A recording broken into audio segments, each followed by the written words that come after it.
The broadcast is now starting. All attendees are in listen-only mode.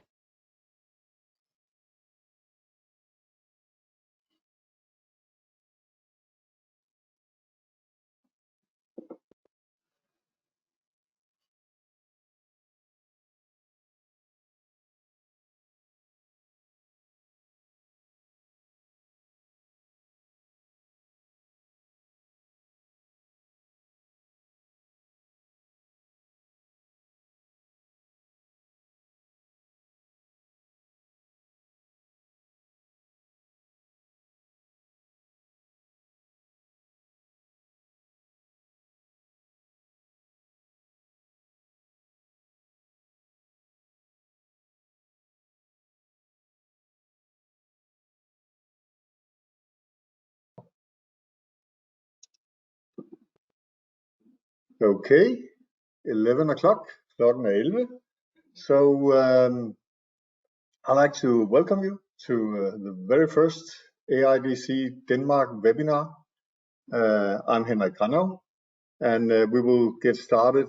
So people are still coming in, as I see, but I'll have some practical information, some housekeeping here. So the webinar is being recorded, first of all. And afterwards, it will be made available online for all members to view or review, of course. Your microphones will be muted during the entire presentation. You're welcome to ask questions, and you do that by writing them in the chat function. And we will sit here and follow up on everything and ask the questions to our keynote speaker later on. And later on, that's of course when we have had the presentation, we will then have a Q&A session. So the agenda for today, short introduction on AIDC Denmark, and then the keynote here, RFID in retail. I'm sure you're all aware, that's why you are attending. Ready for a step change, presented by Mark Thomson, and then the Q&A session. So RFID in Denmark, or RFID in Denmark, what is that? That's a thematic network, which is very much focused on knowledge sharing between users and professionals in the RFID community. And one of the main tasks has been and will be in the future as well, to organize the largest RFID conference in the Nordics. We have done that over almost 10 years. If you want to learn more about RFID in Denmark organization, here's a link to the website, and the secretariat function is run by Granow ET. AIM Global is obviously the global network of AIDC specialists, and the Danish chapter called AIM Denmark is together with RFID in Denmark actually behind the initiative called AIDC Denmark. What we do at the conferences RFID in Denmark is organizing is that we have users presenting their cases, sharing their knowledge and good, bad, and the results they achieved during their projects. And but primarily it's a networking event where RFID interested people meet, to mingle, to share knowledge, and and yes, we should have had this conference again this year. It was supposed to be the 28th of May. Unfortunately, due to the COVID-19 situation, that was just not doable, and we had to figure out whether we should postpone, reschedule to the autumn, and well, everyone else was doing that, and there's a lot of events in the autumn as well, and still, as you know, insecure situation for planning. So we actually decided to skip 2020 and start working on the 2021 conference. And that's what we're doing. But we already had an agenda in place. actually, we believe, a very strong agenda, great agenda with strong keynote presentations. And as always, before going into the user presentations, we would have started up with global updates from international capacities. And actually, as you can see here, it's the very first keynote presentation would have been RFID in retail, ready for a step change, by speaker Mark Thomson, Director of Retail and Hospitality Solutions, EMEA, from Zebra Technologies. And so what we actually did was to say, okay, we do a webinar where we take the first keynote and make a webinar on this. And if this is going to be a success, your feedback afterwards will be very much appreciated. Then, then we will probably take the same approach with some of the other keynotes afterwards. But not more talking from me. I want to, I'm very pleased that Mark is doing this in this form, because it has really been, very, I think it's 4 or 5 years that Mark has been here giving us an annual update on what's going on around the world in this area. So I'm very pleased to welcome Mark, let's say, back to our event. And now, if I can take care of this technology here, I will actually make Mark the presenter. So Mark can take over from here and make his presentation. I'll hand over to you, Mark. That's perfect. Thank you, Henrik. And as I will try and also make the technology work, so give me a shout if that's working, or if you're seeing the correct screen. We are seeing your display. Yeah, not only the what you call. Yeah, that's there great. We are. That's correct now. There we are. Good. Look, we've made it work, which is the very first challenge in any of these webinars. So thank you for the introduction, Henrik. And first of all, can I say it is, in a strange sense, good to be back. Sadly, not in person, but physically in Denmark. But good to be able to talk through with you all the I guess the challenges and the changes that are happening in these strange times for all of us, not just retail, but retail is an interesting place to stop and have a little bit of focus. I believe there is light at the end of the tunnel, particularly for retail. We're seeing across the world, different countries at slightly different timings, but retail is starting to reopen, and I'll talk a little bit about that in this session.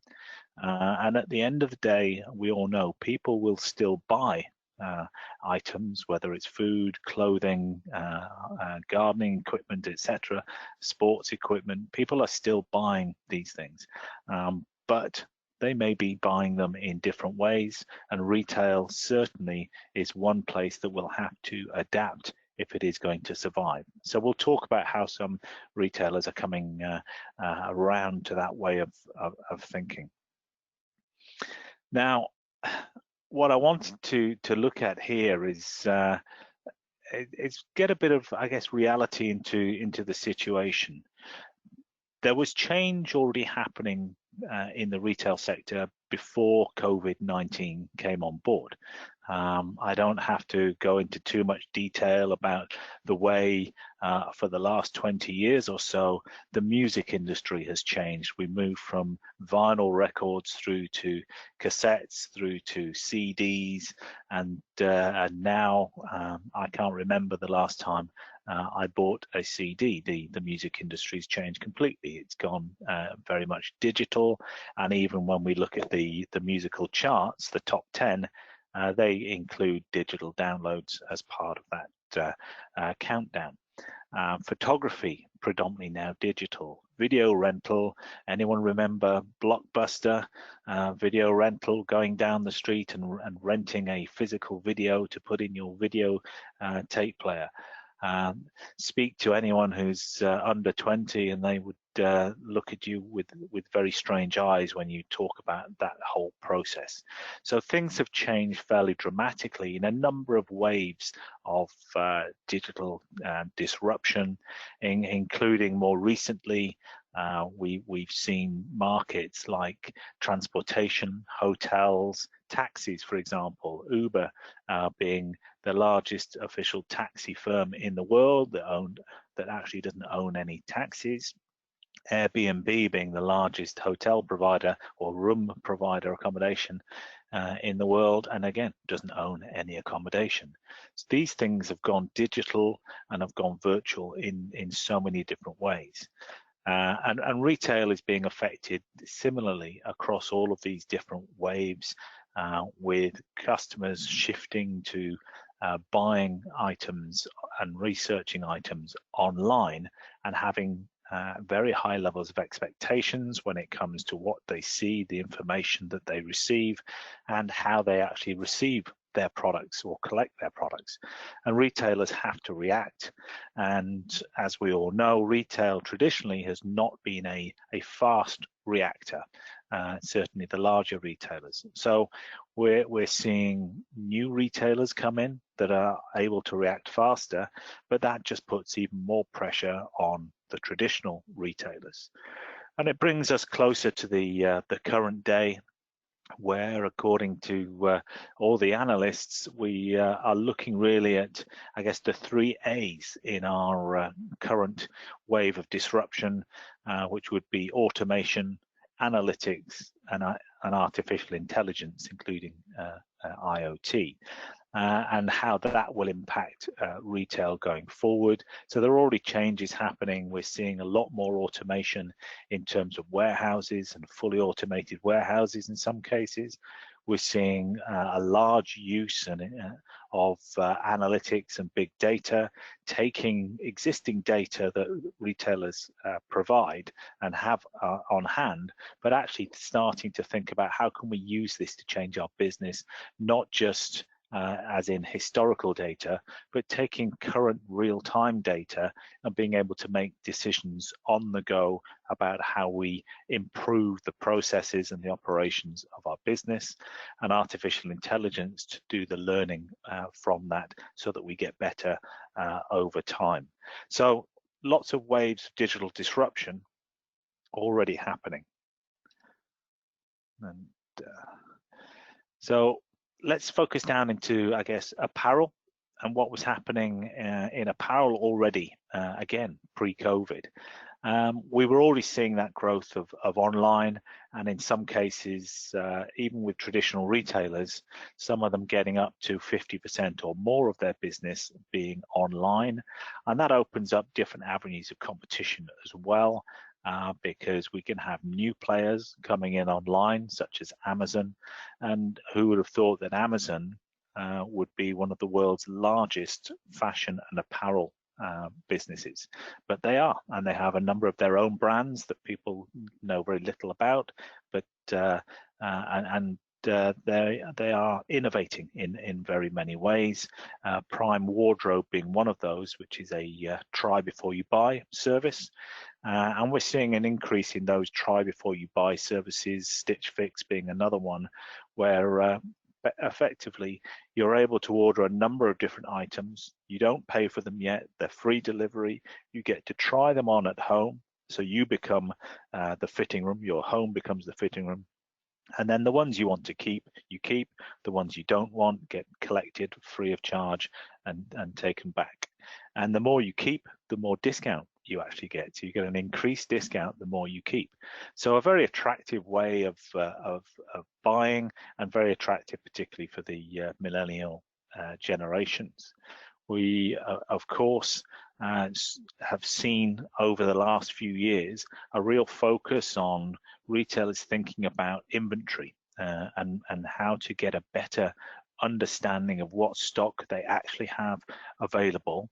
And that's no surprise. The excerpt on the right hand side here, why shoppers leave a store without purchasing, comes from Zebra's annual We've done 13 of these now, annual shopper study. This is global.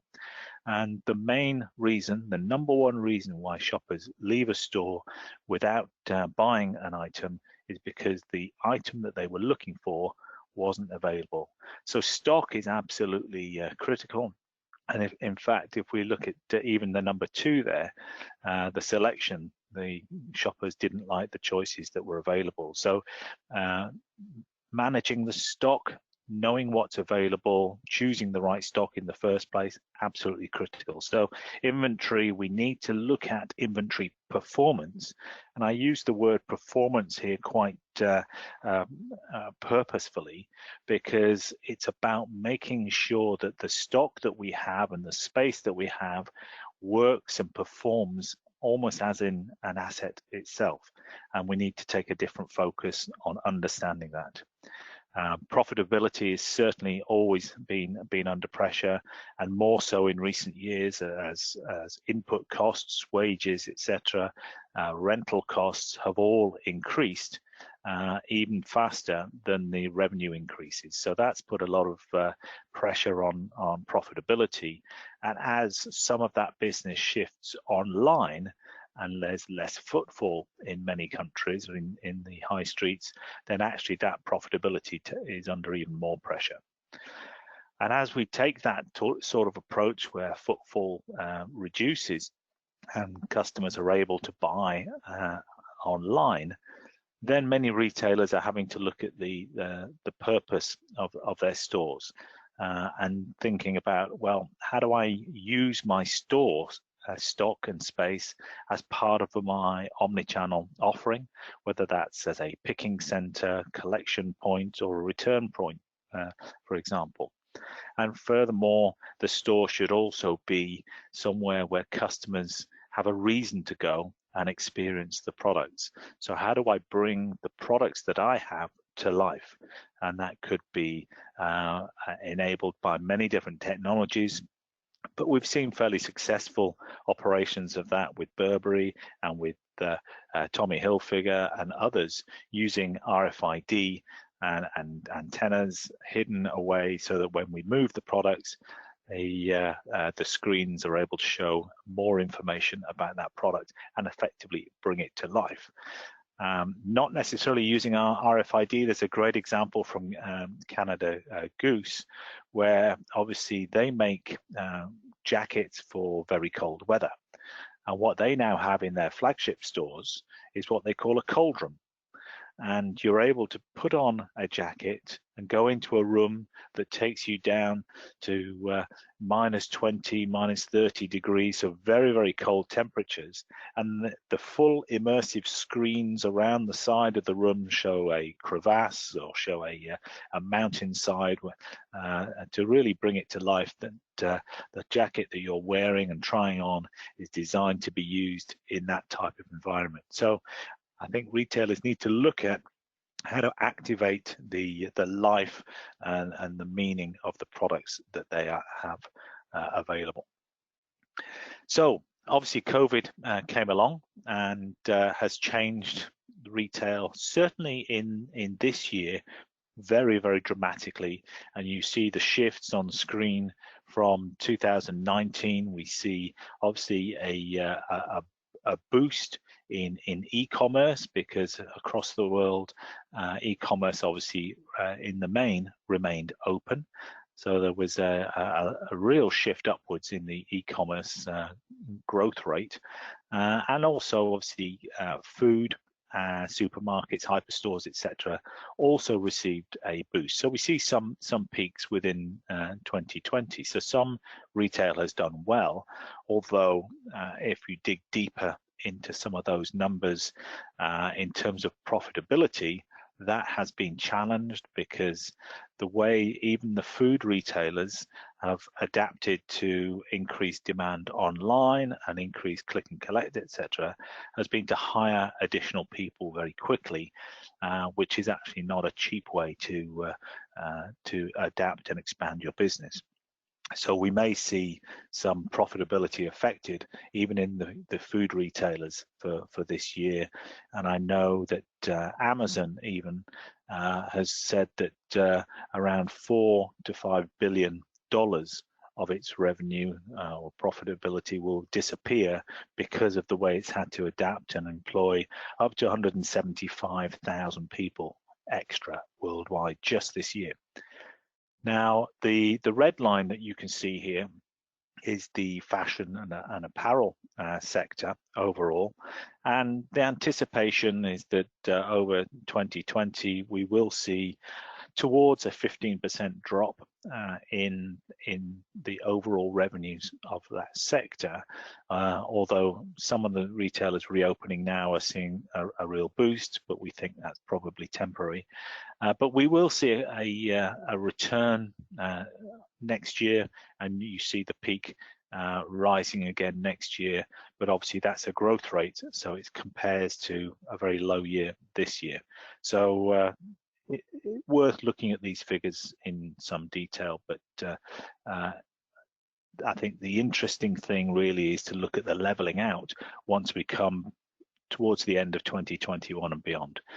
Retail returns effectively to normal, although e-commerce remains elevated as a growth rate above the rest for a few years. So as retail, and I'll focus on non-essential retail, I think we've all got great visibility of the food sector or supermarket sector generally. As non-essential retail starts to reopen around the world, what are we seeing? We're certainly seeing that from people like Costa Coffee, Starbucks, and coffee shops. A lot of those are focused on drive-throughs and takeaways, focused on card transactions only, so trying to maintain a very distanced approach and safe approach to being able to reopen. So that's coming through now. In terms of the fashion and apparel stores, we're certainly seeing a lot of opening offers, big discounting, and that's partly because these retailers, especially the ones that have been forced to be closed over the last few months, have a build-up of stock. So they've got to reduce that amount of stock. They can do that with some of their stock, but a lot of it is last season's stock. So what do they do with that? Do they have to store it somewhere until next year, same season, or do they push it out to their outlets? So there's a lot happening in terms of planning and strategy around how to manage the excess stock. Obviously, you don't want to destroy your brand name, but we are seeing heavy discounts. We are seeing opening up of outlet stores, Marks and Spencer, and even Harrods in the UK, very high-end store, now opening outlets in the Westfield shopping centres just to push or to move stock through. Primark, global fashion business, does not have an e-commerce arm. So they actually were unable to sell any of their stock over the last few months, and they estimate that had an impact on their revenues by $800 million per month that they were closed. But you can also understand that they ended up with over $1.8 billion worth of stock, which was unsold. These are huge numbers. So they're having to seriously look at the profitability of the business, what they do in the future, and I'm sure they'll be asking questions about how they manage if there is a further pandemic. Do they have an e-commerce element to their business? But these are challenges that a number of retailers are facing. It's just focused very much there for them because they don't have e-commerce. So rethinking the stores is going to be critical for all retailers. What's the purpose? How do we maintain social distancing as well in those stores? What is the cost of opening stores? And what we saw from Kurt Geiger is an estimate that per store the additional cost of the extra cleaning, the limitation of customers, the use of store marshals on the doors, etc., is about $75,000 per store. That's a fairly significant uplift of costs when store space was with questionable profitability anyway. So a lot of retailers are looking at which stores actually reopen, and it's not surprising that a number of retailers around the world are saying that they may not reopen all of their stores. Some may remain permanently closed.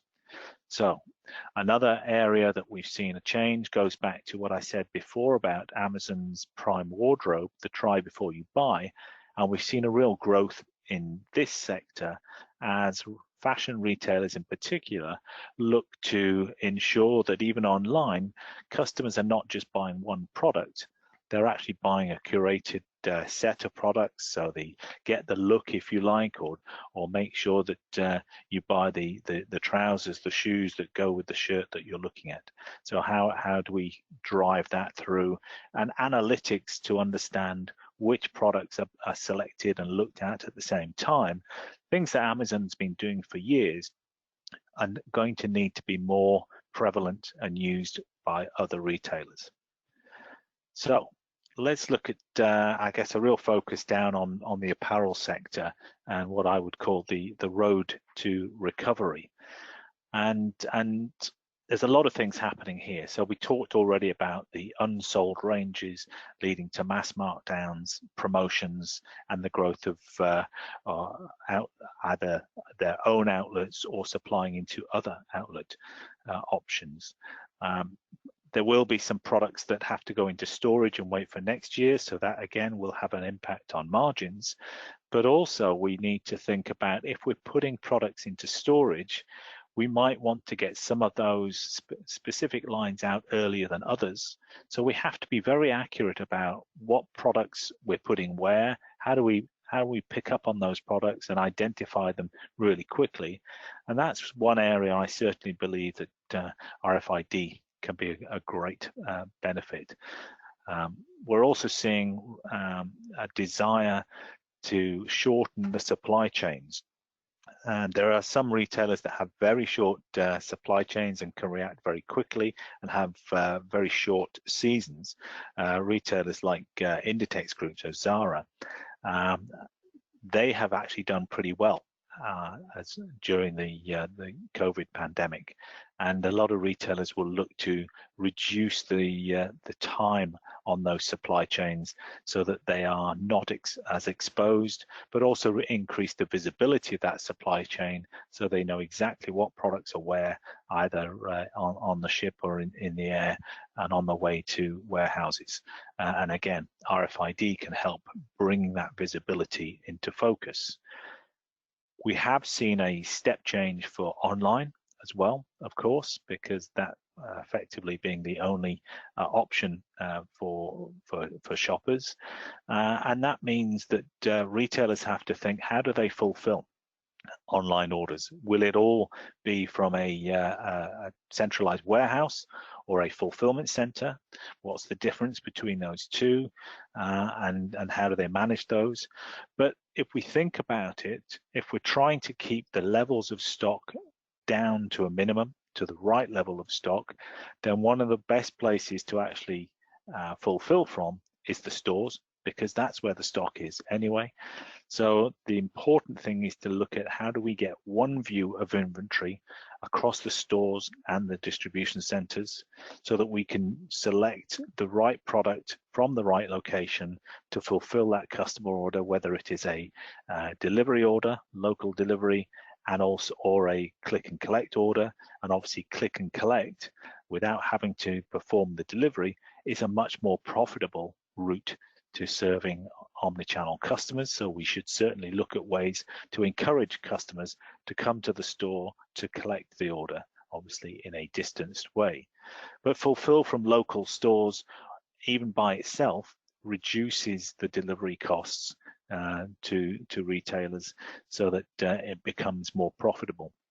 But that will require a much better, much stronger view of inventory, and RFID is the proven technology. We know it works. We know it's fairly easy to deploy, and that will therefore drive this step change in RFID. Store experience is, of course, still a focus for stores, and also can drive online sales.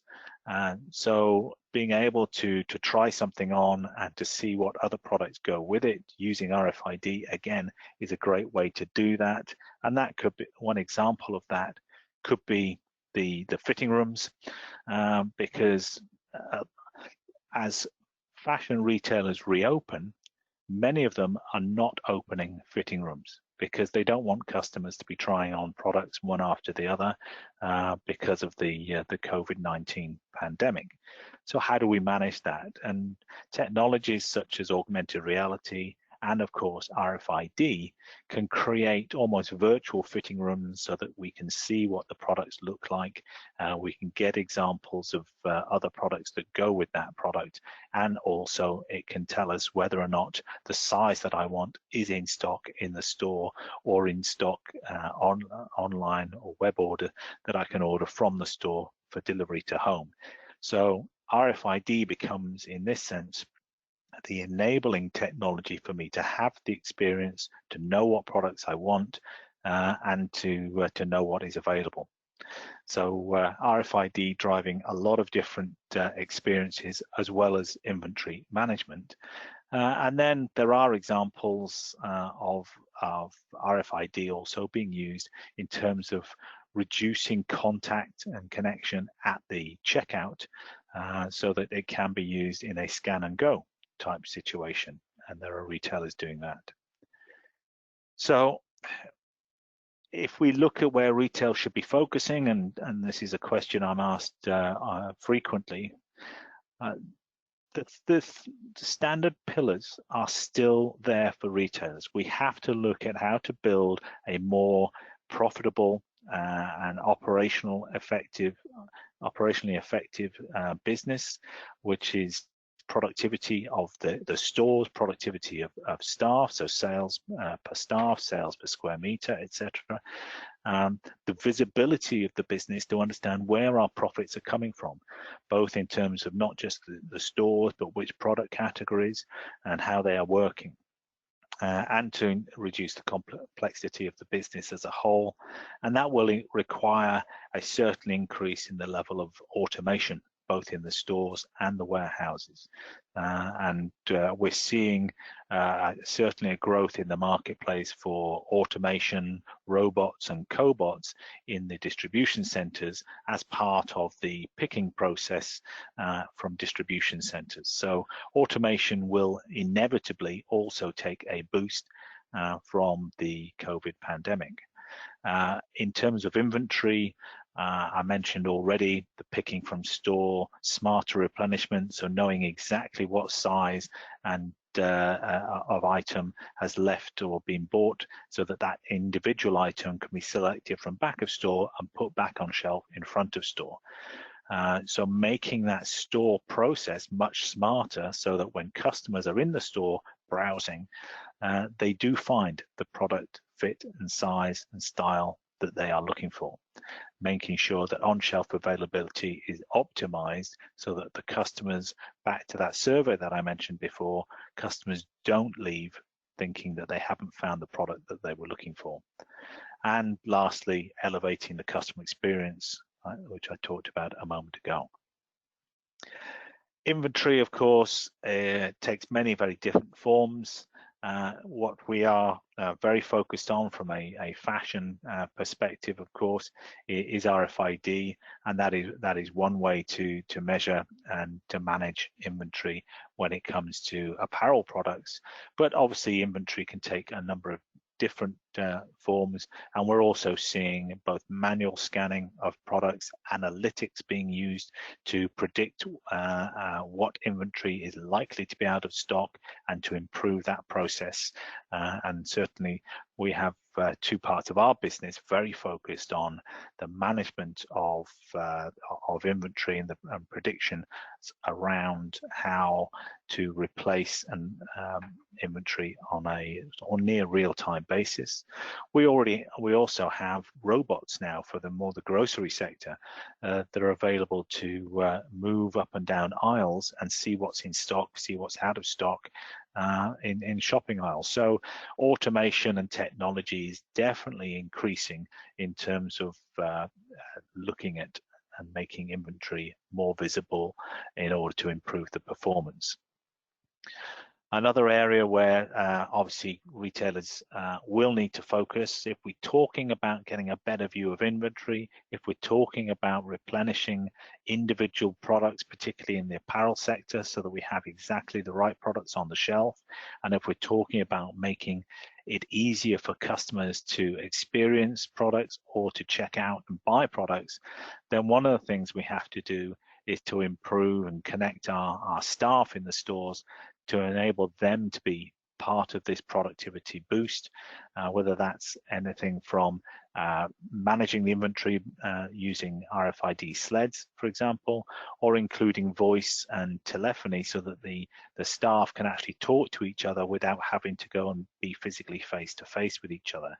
And now that we are in a world where staff have access to mobile devices running on Android platforms, they are effectively smart devices, and therefore the staff can use these as a platform with multiple apps and become multiply skilled very, very quickly, which is a real step change in that level of technology from where we were 5 or 6 years ago. So technology is enabling staff to be much more productive and effective and better in front of customers, which is the key thing. And as I sort of wrap up here, we've gone through a number of areas. One of the big challenges for retailers is going to be getting customers back into stores. And when we see headlines like this, which was based on a recent UK survey saying that 20% of shoppers say they'll never shop in brick and mortar fashion stores again, then it's definitely challenging times, and we know it's time to act to ensure that retailers remain connected to those customers. So retailers need to have a very consistent and seamless online and offline message and performance to customers, so that customers can buy their products seamlessly across any of those channels, any of those platforms. Retailers certainly are going to need to be brave and find ways to be agile to ensure customers can do that seamless shopping in both physical and online environments. And I would certainly emphasize that because of COVID, there is a spotlight shone on retail profitability, and what COVID-19 pandemic has brought about is not necessarily a new change. Retail was already on this path. What COVID has brought about is a quickening of the pace, and therefore it's more important now for retailers to react faster and to think about how they can serve customers across any platform, knowing where their products are, and get those products to customers even faster. And RFID is certainly going to be one of those technologies that is already proven, that is already ready to roll out, that can actually do that for retailers. So with that, I thank you for the time, and I'm happy to take questions. Henrik, back over to you. Yes, thank you very much, Mark. Great presentation. It was almost like being back at the IT university in the auditorium. So I think it was great. Now I'm trying to take the. So if I give you control again. I think I'm getting here.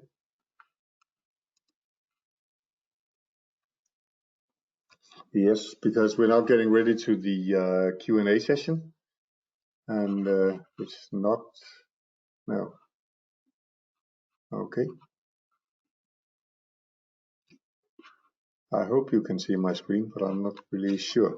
Anyway, you're welcome to ask questions by writing in the chat function, as I said in the start. I know a couple of the attendees actually came in during the presentation, so they were not able to hear about that. So this is the way we do it. You are unmuted, and while we wait for good questions on the chat, I would actually start with a question myself, because you mentioned automation as a key area in the future, and actually what we have been looking at in retail is mainly RFID implementations using handheld RFID readers, with a limited amount of using fixed mounted readers as portals, as we see in other industries. Is there a next phase or an evolution that retailers should be looking towards in this area, Mark? It's a good point. Certainly, handheld readers are the norm right now, with a limited use of fixed readers, and that's probably because handheld readers offer the lowest cost and probably the quickest route to success for retailers. So it's no surprise that they're the most common. But there are many more ways that RFID can and is currently being used to drive both visibility of stock and the shopper experience. I guess most fixed readers that we've seen in implementations so far have been used as what we might call portals, to see when items pass from one area to another area, which does give us great point-in-time data. But I think what we see is, I guess, the next evolution is, and we're seeing it in some retailers already, is where in ceiling readers and readers are able to give a real-time view of stock and how that stock moves around a store. So imagine being able to see that a jacket in real time is moving from the shop floor into the fitting room, is being tried on, and then does it go to the point of sale, or does it go back onto the shelf, etc. And that gives a different level of granularity and detail to both the store itself, the head office, but also even people like category managers and buyers who are thinking about what does their stock, how does their stock actually perform in a store, not just on sales, but in terms of attractiveness to be able to be tried on, etc. So I think there is an evolution. I think handhelds will continue to be used even in conjunction with sort of in-ceiling and real-time readers as a way of doing sort of stock counts. But I think the in-ceiling readers in the next few years will be something that becomes a lot more common. Yeah, thank you, Mark. And then, yeah, when you follow the technological development, and especially in the reader field, I have been watching for the last couple of years that especially when you have fixed readers, you can attach these days many antennas to one reader, and obviously get this granularity with the use of passive RFID, which you couldn't do before because it was too expensive in buying all the readers. So okay. Correct. Thank you. Well, I have questions here. So, second one then, because I know you're not just focused on retail, even though you have this great insights into there. But we have most certainly seen that RFID has been growing in the apparel sector, in retail. But is there any other outside that sector where you have seen progress within RFID? Yeah, there's well, a lot of things happening with RFID, both in I would say apparel being the poster child, but even outside of apparel, still in the retail space, there are other sectors. If we take sporting products like Decathlon stores, for example, Nike, etc., they're absolutely using RFID in their businesses, and Decathlon is one of those examples which is using and offers RFID to help what I would call a scan and go type solution where individual customers can use their own mobile to scan items, and then RFID is used as the validation on those individual items to sort of validate that they've been bought and paid for by those customers. So that's one example. I guess another big example is a project in Japan in the convenience sector, which is using RFID to enable convenience stores to operate without checkouts. So a kind of frictionless convenience store, if you like. And it uses RFID to monitor which products customers have bought. And if we think about how that might influence RFID as a whole, currently the RFID industry, and there's various figures around, but let's think about RFID industry produces somewhere around 15 billion tags a year in 2019. The Japanese project alone for convenience stores in Japan would require 100 billion tags a year. So it's a huge step change, and I think would impact RFID globally. And then in other sectors, we're seeing interesting things like a couple of airlines now we're working with in terms of being able to do their in-flight checks for safety equipment. So obviously every seat has to have a life vest as part of the in-flight safety for the airline. And so now those airlines are starting to put RFID tags on those life vests, and therefore members of staff can go through the plane before the plane takes off from a safety perspective, scan using mobile RFID readers and verify that there is a life vest under every seat without literally having to lift up seats or peer underneath. So RFID is becoming used in many different situations, perhaps some of them that we just wouldn't have even foreseen 5 or 6 years ago. Okay, thank you, Mark. And then the other way around, because that was kind of, let's say, where other sectors, the use of RFID was going on. If we take the other way around, I know I asked you to focus very much on the RFID technology, but during your presentations, you kind of took 3 A's when you looked into automation, artificial intelligence, and so on. So I was wondering, is there in the other technologies that is especially important for retail to watch?